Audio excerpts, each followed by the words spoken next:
Welcome back to another edition of Weapons and Warfare. For Straight Arrow News, I'm your host, Ryan Robertson.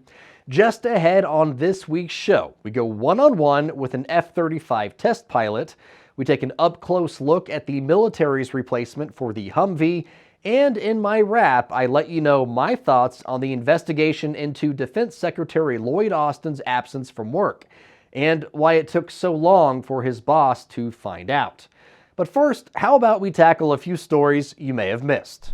This spring, Lockheed Martin will determine if the modern generation of Patriot missiles can be used at sea by the U.S. Navy. Long a staple of American ground-based air defense, the powers that be want to see if the Patriot can be incorporated into the Navy's Aegis combat system. That system was originally designed to work as a sort of iron dome at sea to protect America's aircraft carriers. Since then, it's grown in scope and capability, and now the Navy wants to know if it can handle adding the Patriot to the mix. In a recent interview with Defense News, Tom Copeman with Lockheed Martin said the test will use ground-launched missiles rather than ones at sea, but they will be integrated with the Aegis combat system. If those tests are successful, Lockheed Martin would look to the Navy or the DoD to fund additional testing from ships at sea. For just the second time, the Air Force publicly acknowledged their next-generation stealth bomber has taken flight. In January, a spokesperson confirmed the flight of the B-21 Raider at Edwards Air Force Base in California.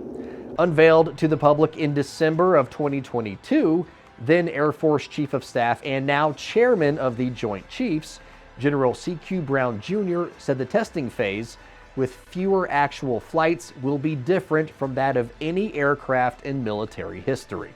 Because of all the digital information and work we've done, the test points that we would typically do in a traditional program don't need to be as many. And that's the part we got to think through. And it's a cultural shift as well. Because you get it, for our test community, they like testing. The Northrop Grumman project is expected to eventually replace the B-1 and B-2 bombers. Meanwhile, in Ukraine, the business of war rolls on. Milrem Robotics out of Estonia announced at the International Defense Industries Forum in Kyiv last month they are looking into starting a production line of their Themis unmanned platform in Ukraine. Specifically, the combat, engineering, and casualty evacuation configurations. Ukraine already took delivery of at least 15 such vehicles, but it's far from a done deal. Milrem is owned by an Emirati defense conglomerate, and final approval would likely come from Abu Dhabi. A sticking point could be the UAE's publicly held neutral stance on Russia's invasion.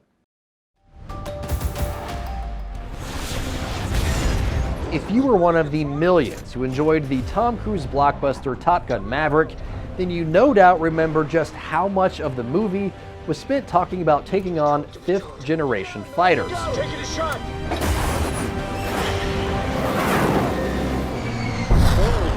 What the f was that? So, it may surprise you to learn the United States actually has two fifth-generation fighters, the newest of which is the F-35 Lightning. Built by Lockheed Martin and flown by the Air Force, Navy, and Marines, it's expected to be the U.S. military's frontline fighter for the next quarter century. And plenty of U.S. allies are lining up to buy their own.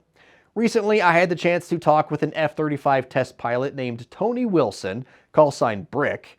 It was a great conversation, and Brick told me all the reasons he thinks the F-35 Lightning is the best fighter jet in the world. Since entering service in 2015, the F-35 established itself as part of the U.S.'s first line of defense. The jet's advanced avionics are also helping pilots become better, faster.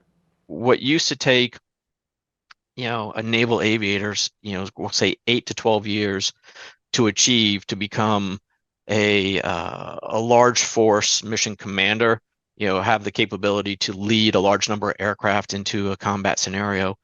With the F-35 and the tools that it provides to the pilots are attaining that level in 2 to 4 years now. One of the biggest advantages F-35 pilots now have is technology. Tools so advanced, they create digital pictures of the battle space, meaning dogfights are essentially a thing of the past.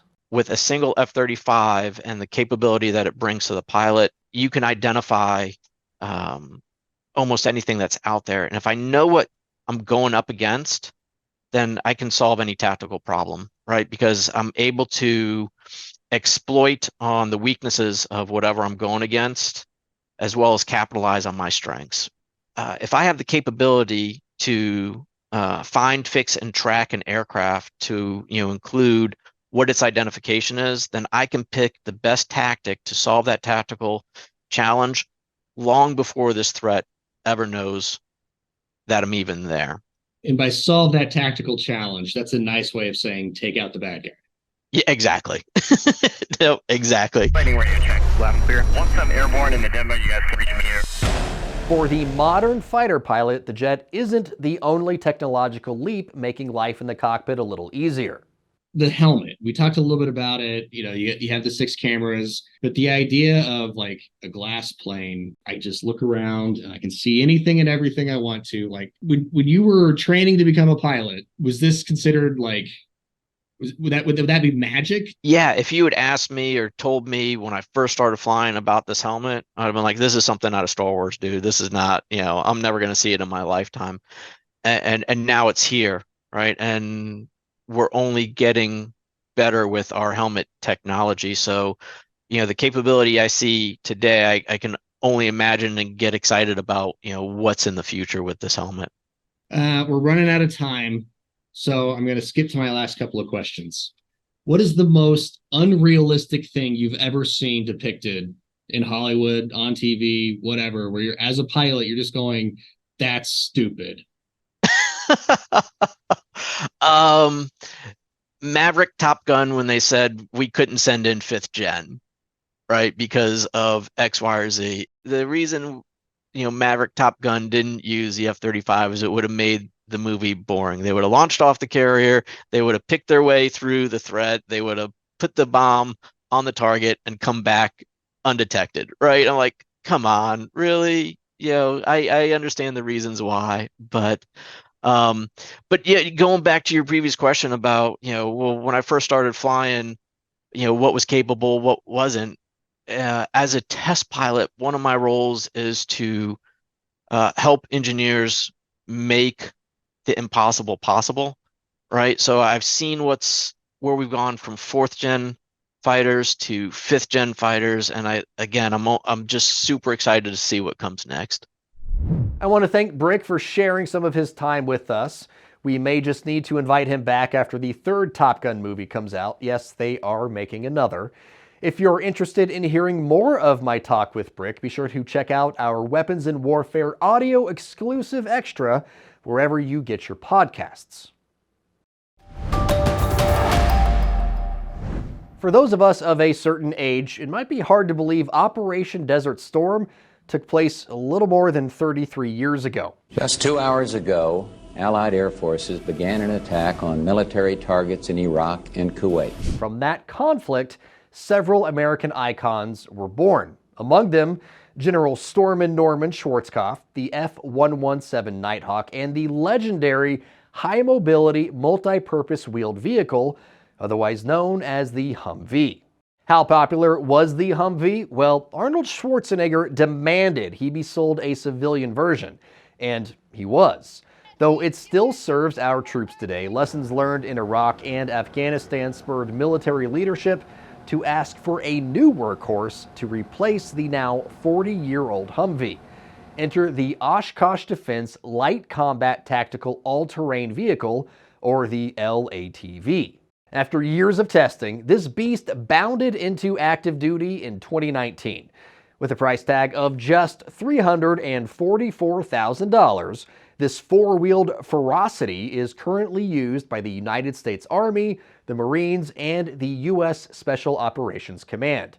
There are 4 different vehicles and all kinds of variants available for users: the general purpose, the heavy gun carrier, the utility, and the close combat weapons carrier. On average, each LATV weighs 11 tons and is comparably easier to transport than its cousin, the MATV. so it can be sling-loaded under helicopters and fits inside a C-130. Fully fueled, the LATV could go 400 miles and pegs the speedometer at around 70 miles per hour. That combination of range and speed means the LATV is a difference maker when it comes to mission capability. But no beast is complete without a thick hide. The LATV is mine resistant and ambush protective with modular armor. It also likes to go for a dip when the opportunity presents itself. The LATV can navigate up to 60 inches of water even with all that armor. And if all that wasn't enough to make you a fan, last year Oshkosh Defense introduced the EJ-LTV. That's right, kids, it's a hybrid that allows operators to charge the lithium-ion battery while the diesel engine is in use. That battery then allows users to drive in silent mode. Perfect for those times when you want to sneak up on your enemy in an 11-ton vehicle. Of course, it's more than just an SUV on steroids that can get your soldiers or Marines where they need to go. It can also be configured to carry a number of weapons, allowing troops to take the fight to the enemy. The LATV can be fitted with light, medium, and heavy machine guns, as well as automatic grenade launchers, anti-tank guided missiles, and honestly, I would not be surprised at all to see some containerized drone launchers on it at some point in the near future, which makes the vehicle an essential part of any modern battle plan. By now, you might be asking yourself the same question Arnold Schwarzenegger asked all those years ago. Can I buy one? Well, surprisingly, the answer is yes. If you want one and can live with the fact it doesn't come with armored plating or machine guns, you can have one. The civilian version is cheaper as well. All it will set you back is a cool $250,000. All right, folks, it's time once again for Comms Check. It's one of my favorite parts of the show because it gives us the opportunity to check in with you, the audience. We peruse our social media channels, find a comment or a question that we want to respond to, or we use this opportunity to kind of update you, the viewers, with a story that we have done previously. So, you ready to get started? I am. Let's go. All right. First comms check comes to us on a story that we had done about MQ-9 Reapers, specifically the Marine Corps now has 100 Reaper pilots trained and ready to go. Which is kind of the twist to that story was it's cool that the Corps got 100 pilots trained up so quickly when it wasn't that long ago that they took their first possession of an MQ-9 Reaper back in 2021 when they got the funding. For the audience members that don't know, a Reaper drone, it's large. It's a Category 5 drone. It means it weighs about 5,000 pounds. It's like a small plane. And it gives the Corps, or really anybody that uses the MQ-9 Reaper, gives them a dedicated platform at about 50,000 feet in the air, or ceiling of 50,000 feet in the air, to be able to monitor the situation on the ground. Intelligence, surveillance, and reconnaissance, ISR is what that's called. So the question comes from a few dad habits, and a few dad habits wants to know, why were we so late to adopt them in the Corps? Like I said, before 21, the Corps didn't really use Reapers really all that much. They leased some in a contractor-owned, contractor-operated setup. 21, they got funding to buy their own, and so now they have their own. Why did it take so long? A few dad habits.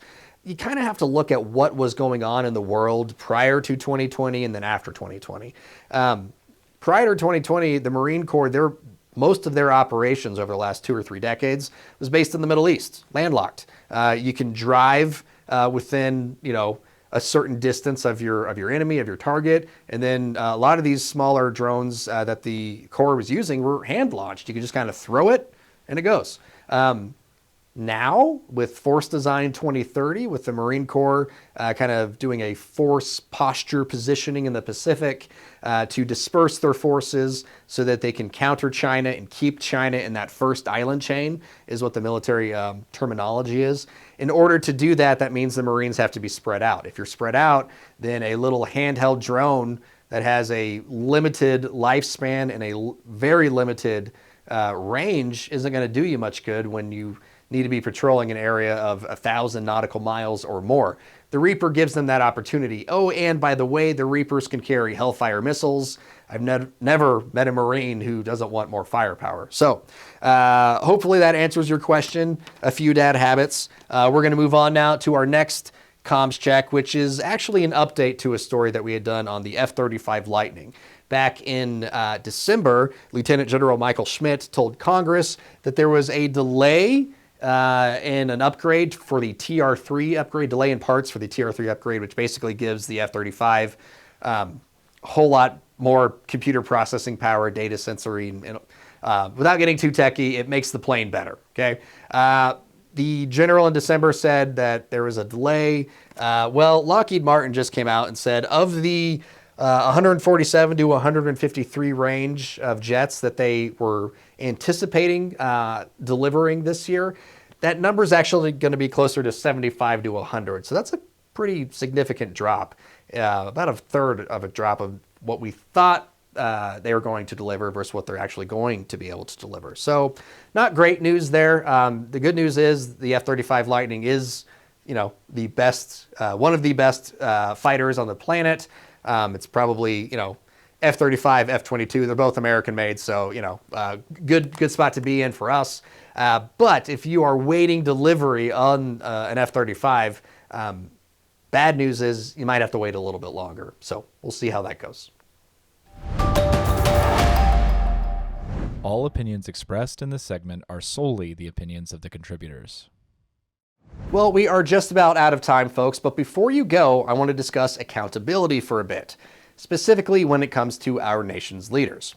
If you're watching the show, that would lead me to believe you have an interest in military matters, which means you probably already know Defense Secretary Lloyd Austin is under scrutiny for failing to tell his boss, the President of the United States, that he was in the hospital and could not perform the duties of his job.